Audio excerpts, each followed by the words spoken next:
बोलिए भारत माता की, भारत माता की, भारत माता की। हमारे भारतीय जनता पार्टी के बहुत ही जुझारू, कर्मठ और संवेदनशील अध्यक्ष श्री C.R. पाटिल जी, हमारे गुजरात प्रांत के बहुत ही संवेदनशील, यशस्वी और सबको साथ लेकर चलने वाले ऐसे हमारे मुख्यमंत्री सम्माननीय भूपेंद्र सिंह पटेल जी, हमारे हर्ष सांघवी जी, भारत सरकार में मंत्री, हमारे विजय भाई शाह जी जो हमारे नगर के अध्यक्ष हैं, श्री गोवर्धन भाई झड़पिया जी जो वडोदरा सिटी के इंचार्ज हैं, बालकृष्ण शुक्ला जी, हमारी रंजनबेन भट्ट जी यहाँ की लोकप्रिय सांसद, बहन गीताबेन राठवा जी जो हमारी सांसद हैं, मनसुख भाई वसावा जी हमारे सांसद, राजेश भाई पाठक जी हमारे इंचार्ज वडोदरा डिस्ट्रिक्ट के, नीलेश सिंह राठौर जी हमारे मेयर, सतीश भाई पटेल जी जिला के अध्यक्ष, अशोक भाई पटेल जी, सुनील भाई सोलंकी जी, हमारे सोलंकी जी जसवंत सिंह सोलंकी जी और हमारे सभी विधायकगण, हमारे सभी चुने हुए प्रतिनिधि और हमारे सभी वरिष्ठ पदाधिकारी और कार्यकर्ता बंधु जो वडोदरा सिटी से यहाँ पर आए हैं, विभिन्न बूथ से, विभिन्न बूथ के अध्यक्ष, बूथ के सदस्य, बूथ के पेज प्रमुख, सभी लोग यहाँ पर उपस्थित हैं। सबसे पहले तो मैं अपनी ओर से और भारतीय जनता पार्टी की ओर से आप सबको यहाँ पर जिस गर्मजोशी से आपने मेरा स्वागत किया है उसके लिए आपको हार्दिक धन्यवाद देता हूँ और बधाई देता हूँ। मैं युवा मोर्चा का विशेष धन्यवादी हूँ क्योंकि जिस घनघोर भारी बारिश में उन्होंने मोटरसाइकिल रैली निकाली और जरा भी उनका जोश ठंडा नहीं हुआ और सारे रास्ते उन्होंने मेरा जो स्वागत किया है वो युवा मोर्चा के युवा ताकत को भी दिखाता है और उनके मन को भी दिखाता है, इसलिए उनका मैं विशेष धन्यवादी हूं। आज जब मैं यहां आया हूं तो मैं आप सबको धन्यवाद भी देना चाहता हूं क्योंकि विगत विधानसभा के चुनाव में भी आप सबके बीच में आया था, आपकी छोटी बड़ी बैठकें भी ली थी, जनसभा भी की थी और आप सब लोगों ने पूरी हिम्मत के साथ जो काम किया उसने गुजरात में तो रिकॉर्ड तोड़ा ही तोड़ा, लेकिन देश में भी एक नाम स्थापित किया है। इसके लिए आपको मैं विशेष करके बहुत बहुत बधाई देता हूं और शुभकामनाएं देता हूं। मित्रों, अभी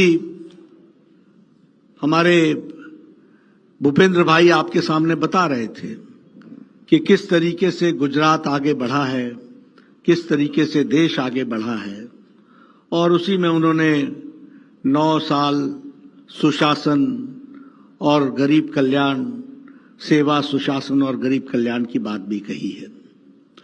मित्रों, ये हमारा सौभाग्य है कि हम ऐसी पार्टी से आते हैं जिसको अकेला ये कहने का हिम्मत होती है कि यह पॉलिटिकल पार्टी, राजनीतिक दल सिर्फ राजनीति ही नहीं करता है, राजनीति के साथ साथ समाज के लिए सेवा भाव से खड़ा रहता है, तो वह भारतीय जनता पार्टी होती है। और इसका जीता जागता प्रमाण इस बात को बताता है कि दुनिया में जब इस क्षति का सबसे बड़ा त्रासदी आई, पेंडेमिक आया, तो सब लोग घर में घुस गए, कोई राजनीतिक दल देखने को नहीं मिला। नेता ट्विटर पर मिले, फेसबुक पर मिले, पर सामने नहीं आए। ये भारतीय जनता पार्टी के लाखों कार्यकर्ताओं ने करोड़ों लोगों की कोरोना में सेवा की, ये भारतीय जनता पार्टी ने की और दुनिया में अपने आप को स्थापित भी किया।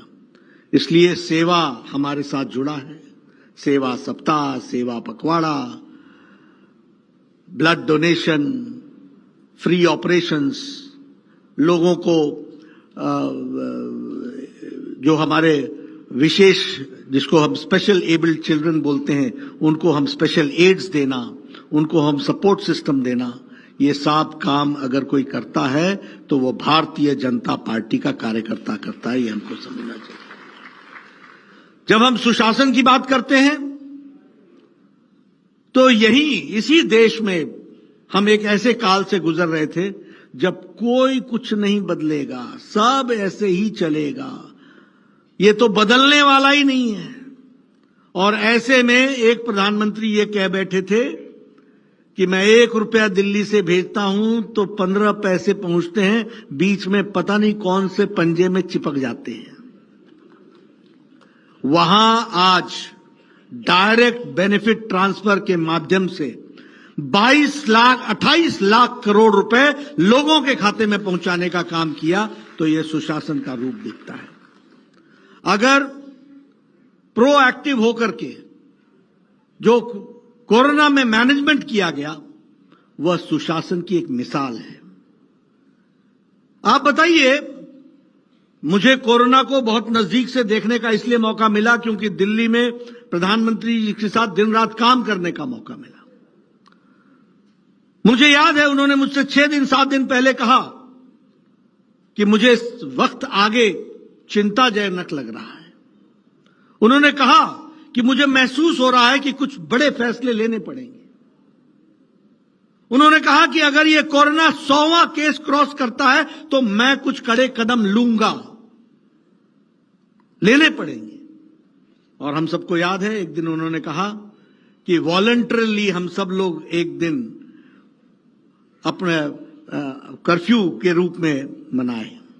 वो तैयारी कर रहे थे और हम सब लोग जानते हैं कि उन्होंने कोरोना से लड़ने के लिए एक बोल्ड डिसीजन और टाइमली डिसीजन अगर लिया तो प्रधानमंत्री मोदी जी ने लिया और लॉकडाउन लगा करके लिया। मित्रों, ये छोटी घटना नहीं है, इतिहास में दर्ज होने वाली घटना है। अमेरिका तय नहीं कर पाया कि इकोनॉमी महत्वपूर्ण है या मानवता महत्वपूर्ण है। यूरोप तय नहीं कर पाया कि आर्थिक जगत महत्वपूर्ण है कि मानवता महत्वपूर्ण है। ऑस्ट्रेलिया तय नहीं कर पाया, जापान तय नहीं कर पाया। दोनों जूझते रहे, न लॉकडाउन न इकोनॉमी। ये भारत के प्रधानमंत्री मोदी जी थे जिन्होंने कहा लॉकडाउन लगेगा, लॉकडाउन लगाया और देश को कहा जान है तो जहान है।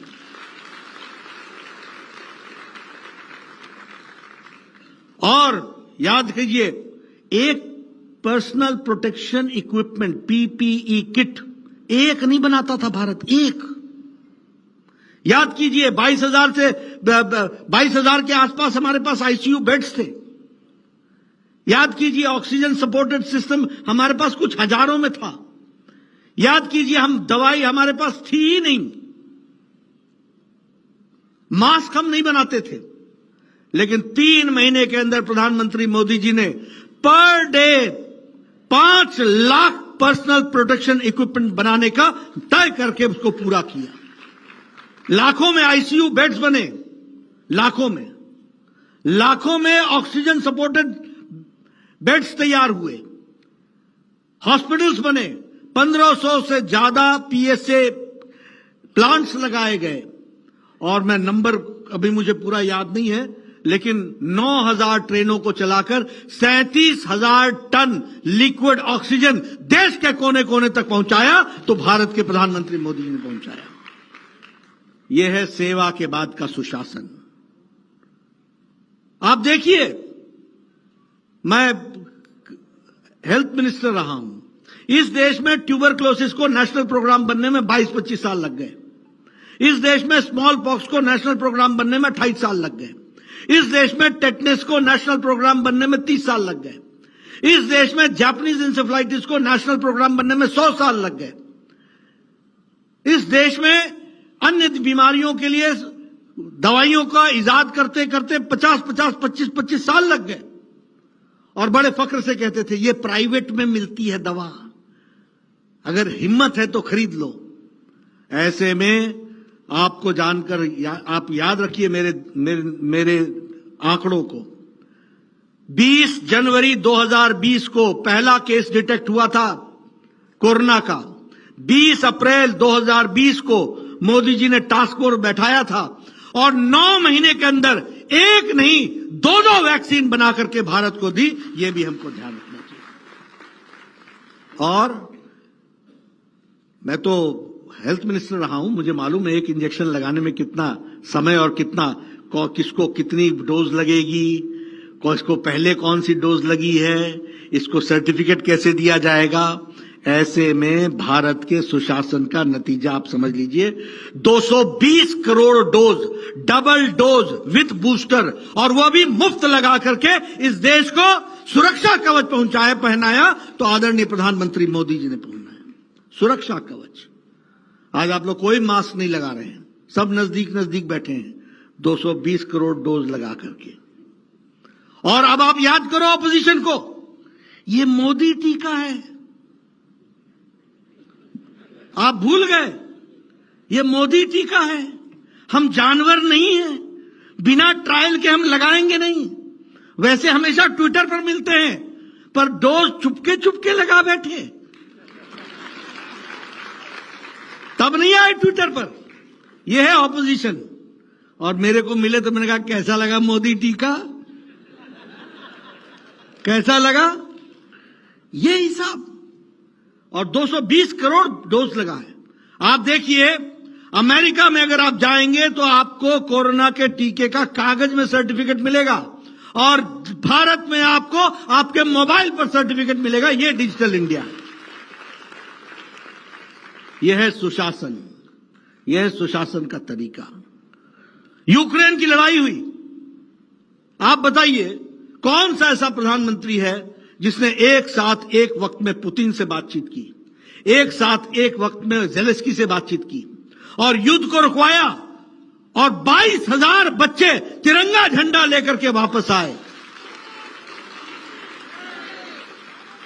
तिरंगा झंडा लेकर के वापस आए। और तो और कई दूसरे देश के भी बच्चे भारत का तिरंगा देश का झंडा लेकर के आ गए। आप मेरा इशारा समझ रहे होंगे, वो भी तर गए। हम तो वसुधैव कुटुंबकम में विश्वास करने वाले लोग हैं, लेकिन प्रधानमंत्री जी ने यहां से कैबिनेट मंत्री भेजे बॉर्डर पर, और बॉर्डर पर कैबिनेट मंत्री भेज करके वीजा लगवा करके और उनकी सुरक्षा में, उनके देखरेख में भारत के बच्चों को वापस दिल्ली पहुंचाया गया। ये हमको समझने की बात है। आप बताइए लेबनान से हमारी बहनों को निकाल करके लाए थे कि नहीं लाए थे मोदी जी? आप बताइए यमन से निकाल करके लाए थे कि नहीं लाए थे? आपने अफगानिस्तान की वो तस्वीर देखी है ना कि उड़ता हुआ एरोप्लेन में लोग लटके हुए हैं, वहां से भी सुरक्षित भारत के लोगों को यहां से जहाज भेज करके लाए कि नहीं लाए प्रधानमंत्री मोदी जी? यह है सुशासन, यह है प्रोएक्टिवनेस, यह है प्रशासन को देख। आप देखिए अभी मैं भूल गया उसका नाम, जो अभी तूफान आया, नाम हाँ बिपरजॉय।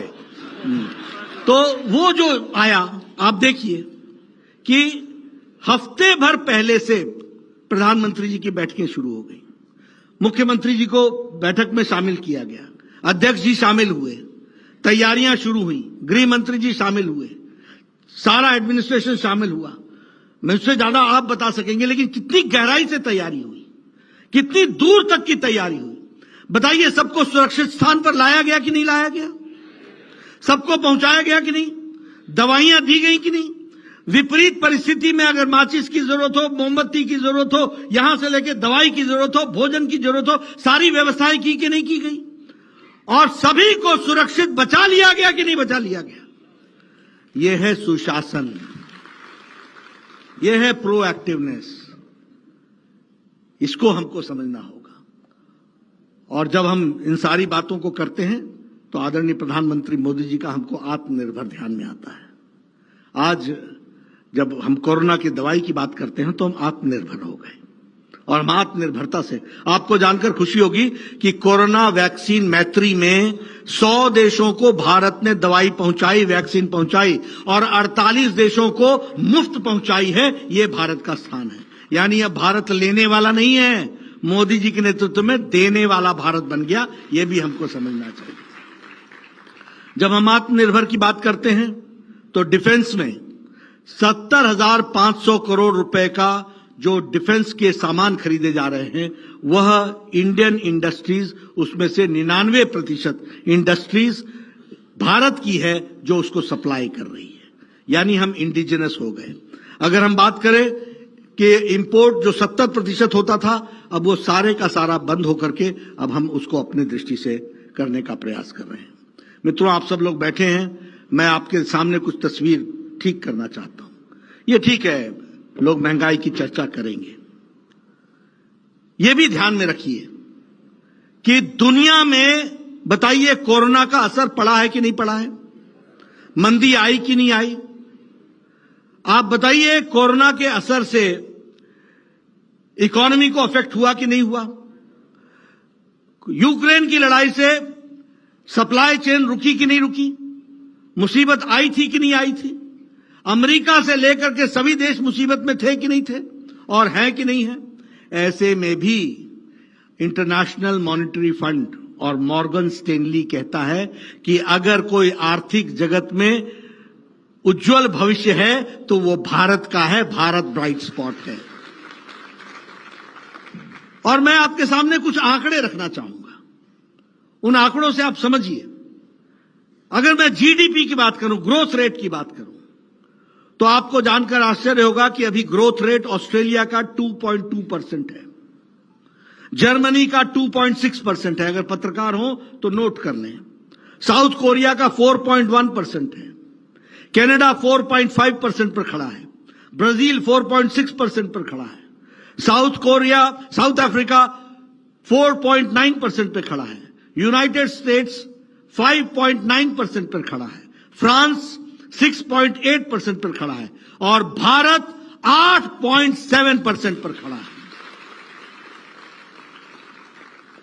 अगर मैं इन्फ्लेशन की बात करूं तो यूनाइटेड स्टेट्स 4.9% पर खड़ा है, यहां की महंगाई 4.9% है, फ्रांस की 5.1% है, यूरोप की 6.1% है, ऑस्ट्रेलिया की 7% है, इटली की 7% है, यूनाइटेड किंगडम की 8.7% है, और भारत सबसे नीचे 4.25% पर खड़ा है। ये जो हमारे लोग खाद्य सामग्री की बात करते रहते हैं ना, ये जो भाई बहन है ना, पढ़ते लिखते कम है, इनका पढ़ाई लिखाई से वास्ता कम होता है, जानकारी कम होती है। ये ठीक है, हम सब लोग संवेदनशील हैं महंगाई के प्रति, लेकिन मैं आपको बताना चाहूंगा खाद्य सामग्री में यूनाइटेड स्टेट्स, यहां महंगाई खाने की सामग्री की 6.7% है यूनाइटेड स्टेट्स में। फ्रांस में 14.3% है खाने की सामग्री की महंगाई, जर्मनी में 14.5% है, 14.5%, यूरोपियन यूनियन में 16.41% है महंगाई खाने की सामग्री में, और स्वीडन में 16.8% है। यूनाइटेड किंगडम में खाने की महंगाई 19% है, पाकिस्तान में 48.65% है, और भारत में 2.9% है। यह हमको समझना। आप देखिए European union 16%, United states 6%, France 14%, Pakistan 48%, India 2.9%। यह हमको समझना होगा। इसलिए मित्रों, किस तरीके से, और जब यह कोरोना आया था तो सब रेवड़ियां बांट रहे थे। जब प्रधानमंत्री मोदी जी उस समय 1 लाख करोड़ रुपए इंफ्रास्ट्रक्चर पर खर्च कर रहे थे, उस समय मोदी जी प्रधानमंत्री गरीब कल्याण अन्न योजना के माध्यम से कोई भूखा न रह जाए इसकी चिंता कर रहे थे। ये आर्थिक बुलंद फैसलों का नतीजा है, और आप सब लोग भारतीय जनता पार्टी के वरिष्ठ कार्यकर्ता हैं, इसको गहराई से समझना जरूरी है कि नेता की नीति से और नीयत से कितना फर्क पड़ता है, इसको भी हमको समझना चाहिए। और उसका जीता जागता प्रमाण हमारे पास आदरणीय हमारे प्रधानमंत्री मोदी जी हैं। मित्रों, 9 साल पहले जब हम सेवा, सुशासन और गरीब कल्याण की बात करते हैं तो 9 साल पहले भारत आर्थिक जगत में, आर्थिक अर्थव्यवस्था में हम 11वें नंबर पर खड़े थे। और आज जिस ब्रिटेन ने हमको 200 साल राज किया, उसको पछाड़ करके हम 5वीं नंबर की इकोनॉमी बन गए हैं, 5वीं नंबर की। और आज ऋषि सुनक, ब्रिटेन का प्रधानमंत्री, वो कहता है समय दूर नहीं है जब भारत 3री नंबर की इकोनॉमी बन जाएगा। ये वो कहते हैं। अभी 470 एयरबस और बोइंग का ऑर्डर दिया। अब सोच सकते हैं भारत कहां जा रहा है। ये हवाई जहाज का ऑर्डर कब होता है? जब भारत में उड़ने वाले लोग, हवाई जहाज पर बैठने वाले लोग पोटेंशियल हुए हैं, तभी ऑर्डर जाता है। ये इकोनॉमी के साइज को समझिए। और मैक्रोन, फ्रांस के नेतृत्व करने वाले, वो प्रधानमंत्री मोदी जी के साथ साइनिंग के समय रहते हैं। हमारे जो बाइडेन कहते हैं कि हमारे 40 स्टेटों में हमको 10 लाख लोगों को नौकरी देने का मौका मिलेगा और हमारी इकोनॉमी को बूस्ट होगा। हमारे ऋषि सुनक कहते हैं इलेक्ट्रॉनिक एक्सपोर्ट्स हमारा 70,000 करोड़ रुपए का हो गया है। मोबाइल जो आप सबके हाथ में होता है, 9 साल पहले यही मोबाइल, ये मोबाइल हम सबको, ये 92% मोबाइल विदेश से आता था, 92%, और जिसमें सबसे बड़ा हिस्सा था चाइना का। आज भारत 97% ऑफ मोबाइल इंडिया में मैन्युफैक्चर कर रहा है। यह परिस्थिति आ गई है। और एप्पल भी अब यहीं बनने लग गया है। और उसी तरीके से अगर मैं बात करूं इस बात में, 4थे नंबर से हम 2रे नंबर पर आ गए। आपको याद होगा प्रधानमंत्री मोदी जी ने खिलौनों के बारे में कहा था मन की बात में कि भारत में खिलौनों को बनाने को प्रमुखता देनी चाहिए और आपको खरीदने में प्रमुखता देनी चाहिए। कहा था कि नहीं कहा था? आज भारत, पहले हमारे गणेश जी भी चाइना से आते थे। आज भारत टॉय इंडस्ट्री में 3रे नंबर पर खड़ा है एक्सपोर्ट में। यानी हम अपने नेशन की कंजम्पशन तो पूरा करते ही हैं, लेकिन एक्सपोर्ट में भी। और उसी तरीके से फार्मास्यूटिकल्स में हमारा प्रोडक्शन और इंपोर्ट हमारा 138% बढ़ा है। यानी दुनिया की फार्मेसी अगर बनी है तो भारत बनी है, और उसमें गुजरात का बहुत बड़ा योगदान है। इस बात को भी हमको समझना चाहिए। अगर मैं बात करूं, आज अमेरिका में अगर कोई 5 गोलियां खाता है तो उसमें से 1 भारतीय गोली भी खाता है। ये आज हमारी इंडस्ट्री की स्थिति हो गई है। और उसी तरीके से आपने देखा होगा कि इस पेंडेमिक के बाद आईएमएफ ने कहा कि भारत की गरीबी 22% से घट के 10% हो गई और भारत की अति गरीबी 1% से भी कम हो गई। इस बात को हमको समझना चाहिए। मित्रों, ये मैंने आपके सामने आर्थिक जगत की बात कही। आप पूरे डंके के चोट पर कह सकते हो कि आज भारत को मजबूती के साथ खड़ा करने का काम किया है तो आदरणीय प्रधानमंत्री मोदी जी ने देश को स्थापित किया है। इसको हमको कहना चाहिए। 9 साल पहले क्या था? भ्रष्टाचारी देश। 9 साल पहले क्या था? पॉलिसी पैरालिसिस वाला देश। 9 साल पहले को पर क्या था? मालूम ही नहीं था कि प्रधानमंत्री के कार्यालय से चलता है या कहीं और से चलता है, कोई पता नहीं था। और आज मजबूती के साथ, और उसी के साथ साथ प्रधानमंत्री जी ने और भारतीय जनता पार्टी ने उनके नेतृत्व में राजनीति की, प्रधानमंत्री जी ने डेफिनेशन बदल दी, उसकी व्याख्या बदल दी। पहले क्या था राजनीति? जातिवाद, परिवारवाद, तुष्टीकरण, यही था कि नहीं था? वोट बैंक पॉलिटिक्स से निकाल करके विकासवाद पर पहुंचाया तो आदरणीय प्रधानमंत्री मोदी जी ने निकाला। वंशवाद से देश को निकाल करके अगर विकासवाद के साथ जोड़ा तो आदरणीय मोदी जी ने किया। अगर ये डिवाइड एंड रूल से निकाल करके रिपोर्ट कार्ड की राजनीति तक पहुंचाया तो आदरणीय प्रधानमंत्री मोदी जी ने पहुंचाया। आज नए डेफिनेशन, मुझे बड़ा हंसी आती है जब मैं कांग्रेस के नेताओं को भी देखता हूं, हम ये करेंगे आपके लिए, गारंटी, फलाना ढमकाना। अपनी गारंटी है नहीं, दूसरों की गारंटी ले रहे। तो ये जो हमको देखने को मिला, politics of report card, politics of development, इसने हमारे राजनीति की संस्कृति को बदल डाला है। मित्रों, अभी भूपेंद्र जी भी, हमारे मुख्यमंत्री, यशस्वी मुख्यमंत्री भी चर्चा कर रहे थे। अब देखिए, प्रधानमंत्री जी पीछे जापान गए, तो जापान में अमेरिका के प्रेसिडेंट जो बाइडेन मिले। शब्दों को ध्यान में लीजिएगा। Mister Modi, we are anxiously waiting for you will be coming next month to India, to America. There is a complaint coming against me, मतलब जो बाइडेन के खिलाफ एक कंप्लेंट आ रही है, that you are not inviting us to the state dinner which you are serving to, which you are hosting to Prime Minister Modi. हमको भी बुलाओ, निमंत्रण के लिए सिफारिशें लगी हुई हैं, और इस तरीके से मोदी जी को निमंत्रण देते हुए जो बाइडेन साहब कहते हैं। उसी तरीके से ऑस्ट्रेलिया के प्राइम मिनिस्टर कहते हैं, Modi ji you are the boss, you are the boss. New Guinea, Papua New Guinea के प्रधानमंत्री पांव छू करके अभिवादन करते, ये मेरे प्रधानमंत्री नहीं, ये मेरे गुरु हैं। न्यूजीलैंड का प्रधानमंत्री फ्लाई करके सिडनी में आता है, ऑस्ट्रेलिया में, सिर्फ प्रधानमंत्री मोदी जी से मिलने के लिए। और उसके साथ साथ देखें, कोई कह रहा है Modi you are the boss, हमारे कोई कह रहा है Modi you are the global leader, कोई कह रहा है कि you are the chief reformer in chief, कोई कह रहा है आई एम योर फैन।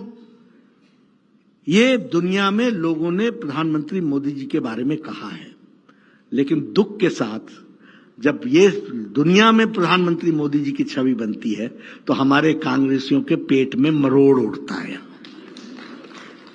यहां मरोड़ उठता है, पचता नहीं है, अच्छा नहीं लगता। ये पहचानते नहीं है कि मोदी जी की तारीफ हो रही है तो भारत का स्थान बन रहा है, भारत आगे जा रहा है, और इस कारण से प्रधानमंत्री मोदी जी को लोग अपने तरीके से देखने का प्रयास कर रहे हैं। तो यहां पर ये बौखला जाते हैं, कोई बिच्छू नाम देते हैं, कोई सांप बोलते हैं, कोई चाय वाला बोलते हैं, लेकिन उनको मालूम नहीं है कि मोदी जी के साथ 140 करोड़ देशवासियों का प्यार जुड़ा है, और वो ताकत लेकर के आगे बढ़ रहे हैं। अब देखिए, ये राहुल गांधी गए और लंदन में कहने लगे प्रजातंत्र खतरे में है। अरे तुम्हारे जैसे को सह रहे हैं, इससे ज्यादा प्रजातंत्र कितना मजबूत हो सकता है?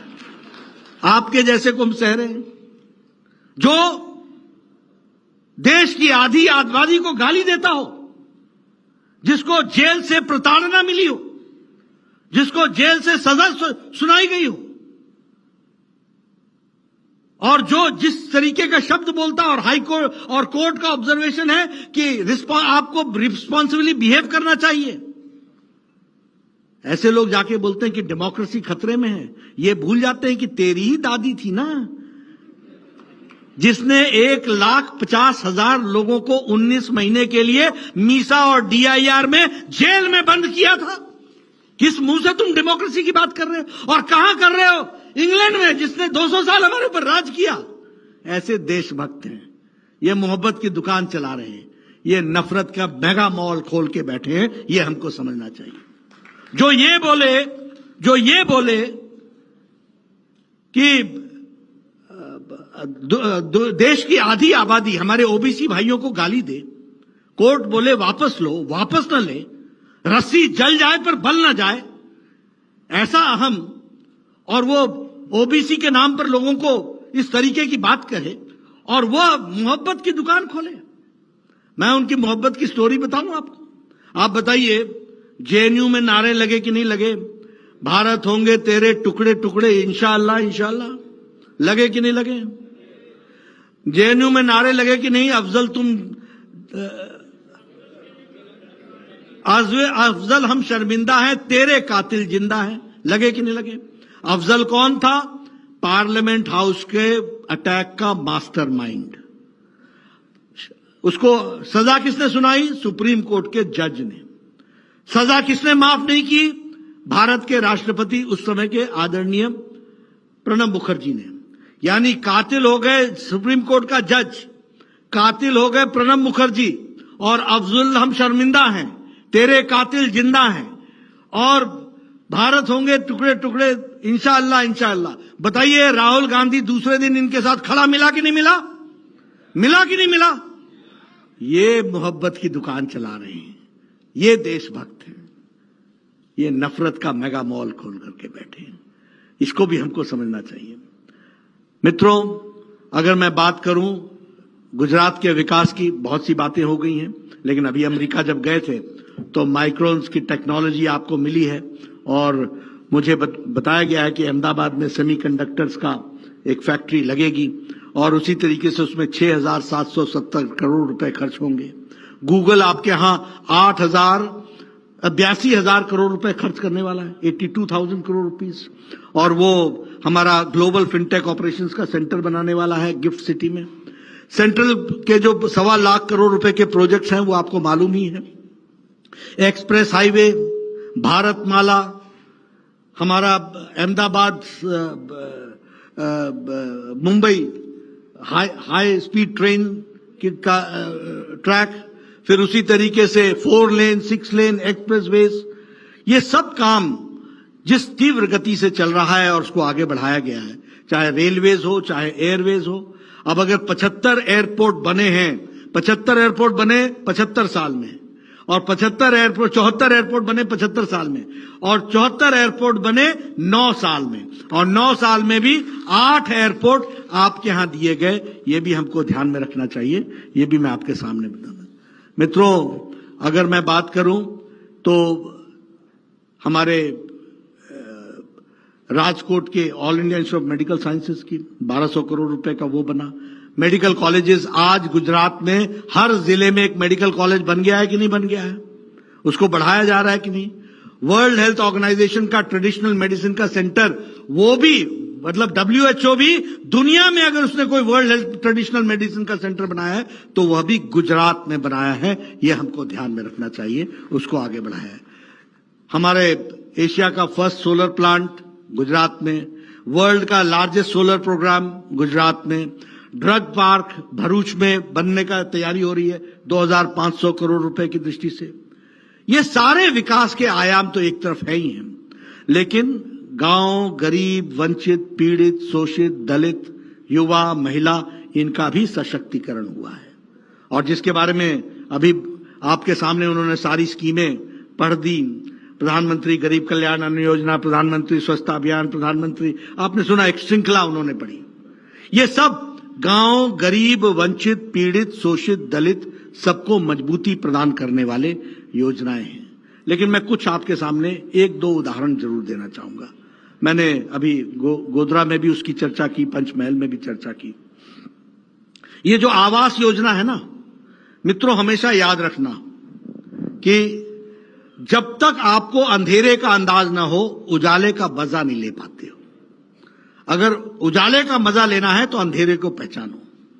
मैं 1993 में विधायक बन गया था और मेरा बीडीओ मेरे पास आया करता था और कहता था कि आपको एक खुशखबरी सुनानी है। बीडीओ मतलब ब्लॉक डेवलपमेंट ऑफिसर।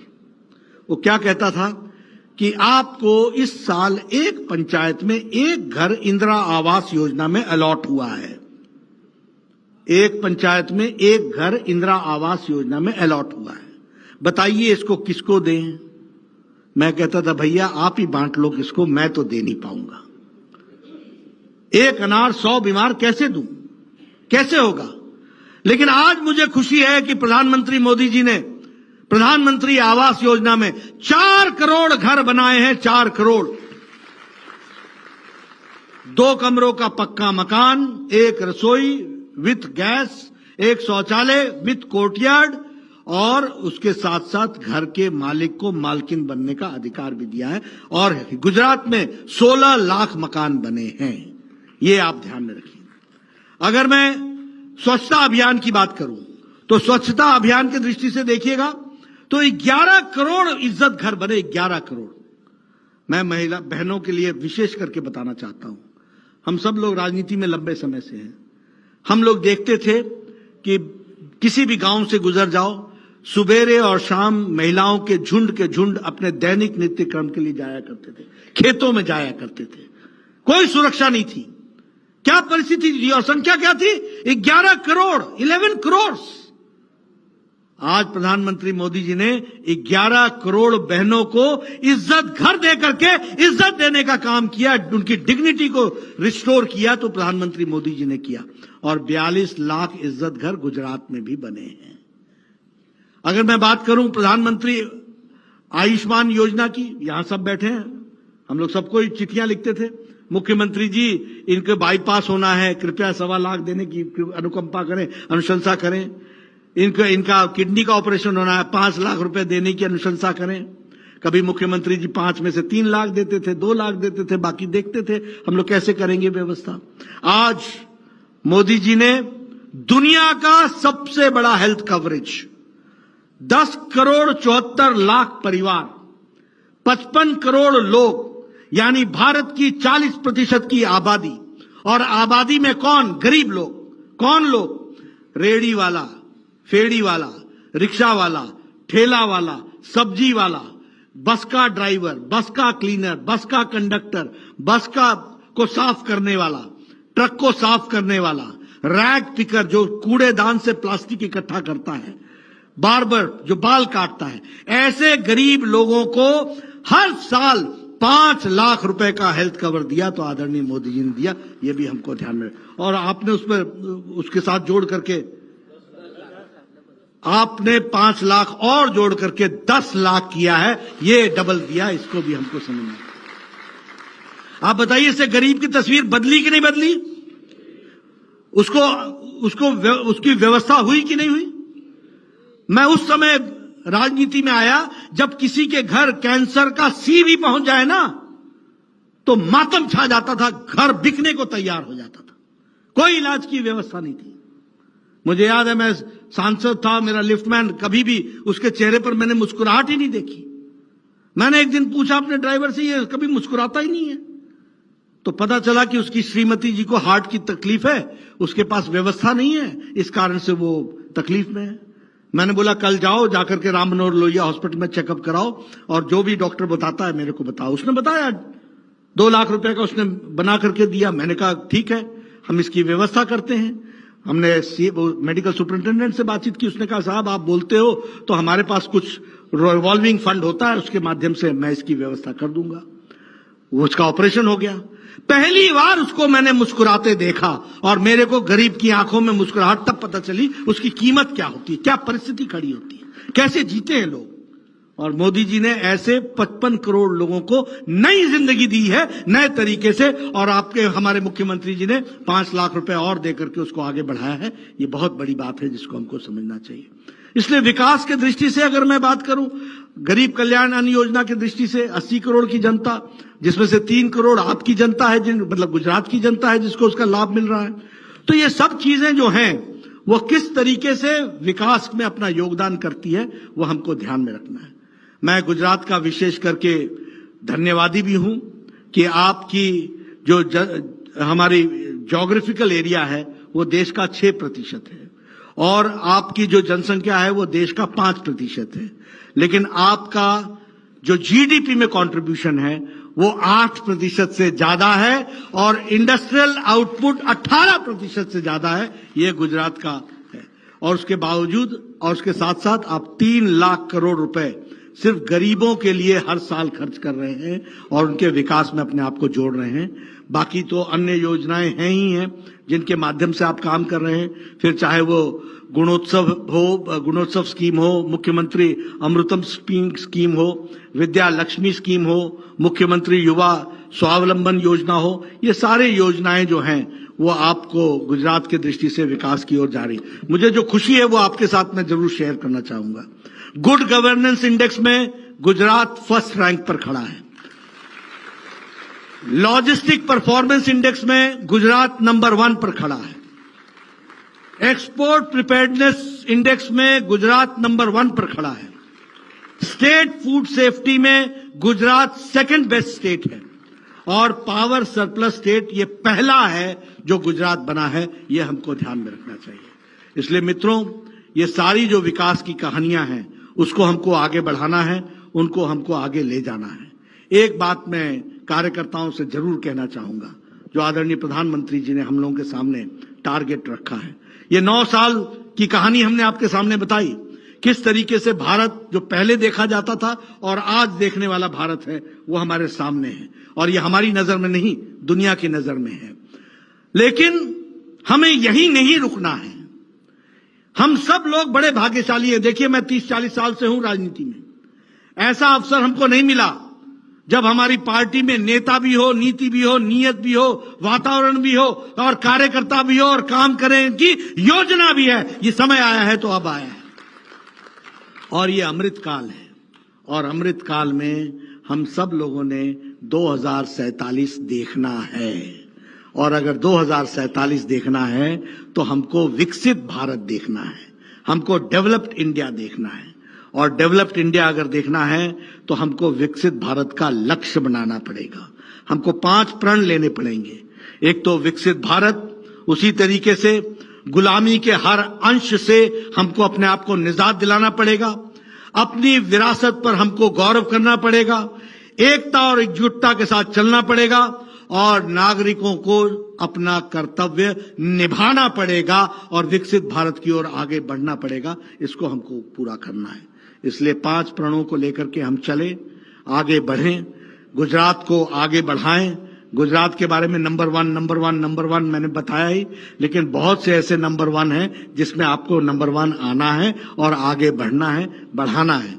आपने मेरी बात सुनी और बड़े शांति प्रिय ढंग से सुनी, इसके लिए आपको विशेष धन्यवाद। आपके द्वारा पाटिल जी ने जो पेज समिति की बात कही है वो मैं सारे देश में लागू करा रहा हूं, इसलिए उसमें भी नंबर 1 गुजरात हुआ है, तो उसमें भी गुजरात नंबर 1 हुआ है। आप आगे बढ़िए और आगे इस काम को आगे बढ़ाइए। इन्हीं शब्दों के साथ बहुत बहुत धन्यवाद। आदरणीय अध्यक्ष नड्डा साहब, आपका जुझारू मार्गदर्शन हम सभी कार्यकर्ताओं के लिए 2024 तक हमको स्मरण में रहेगा। फिर से आपका तहे दिल से धन्यवाद। આજે આપણે બધા સૌભાગ્યશાળી છે।